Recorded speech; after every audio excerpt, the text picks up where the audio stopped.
الخدمت کے فلاحی ادارے آغوش کا برطانوی شہریوں کی مدد سے میرپور آزاد کشمیر میں جدید لیب کا قیام عمل میں لایا گیا ہے۔ اس حوالے سے دوائیہ تقریب کا انعقاد کیا گیا۔ ڈاکٹر ریاض احمد، سرپرست آغوش UK اور سابق صدر الخدمت فاؤنڈیشن آزاد کشمیر نے میڈیا سے گفتگو کرتے ہوئے کہا کہ میرپور کے عوام کو ایک معیاری ڈائگناسٹک سینٹر کے قیام کا UK عوام کی طرف سے ایک بیش بہا تحفہ ہے، جس کی جتنی بھی تعریف کی جائے کم ہے، جس کے تحت مستحق افراد کے تمام تر ٹیسٹ فری کیے جائیں گے، جبکہ عام شہری معمولی ٹیسٹ فیس دے کر یہ ٹیسٹ کروا سکے گا۔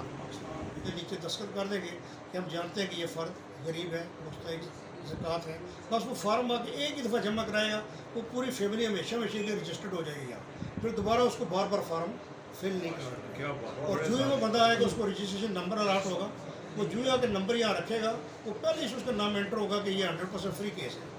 اس کے بعد اس کا ٹیسٹ اسی طرح پرفارم کیا جائے گا جس سے دوسرے بندوں کو پرفارم کر دی جائے گی۔ اور ہم یہ انشاءاللہ دعویٰ کرتے ہیں کہ پچھلے 2 مہینے سے ہم ٹرائل کر رہے ہیں، کہ ایسا نہیں کہ لیبارٹری جو ہی لگی ہم نے فوراً کام شروع کر لیا۔ 2 مہینے ہو گئے مسلسل یہ لیبارٹری بنے ہوئے، اور 2 مہینے یہ ڈاکٹر اور ایک ہمارے ٹیکنیشین ٹرائل کر رہے ہیں۔ ان ٹرائل کے اندر جو غلطیاں آ رہی اس کو درست کیا گیا، اور آج الحمدللہ برکر ریاض صاحب نے اطلاع دی ہے اور ڈپارٹمنٹ ٹیکنیشین سے اطلاع دی ہے کہ یہ لیبارٹری دوائیہ اس موقع پر شرکاء نے بھی اس کاوش کو سراہا۔ دوائیہ تقریب میں ڈاکٹر طاہر محمود، صدر NGO کوآرڈینیشن کونسل نگران کڈنی ڈائلسس سینٹر میرپور، صدر انجمن تاجران راجہ خالد خان، حاجی محمد اورنگزیب، صدر تھوک فروش یونین، پروفیسر حلیق زمان، مسٹ یونیورسٹی میرپور، چودھری محمد عارف، ایڈمنسٹریٹر لیب، پریس نمائندگان سمیت الیکٹرانک میڈیا کے تمام نمائندوں نے شرکت کی۔ آصف اقبال، میرپور آزاد کشمیر۔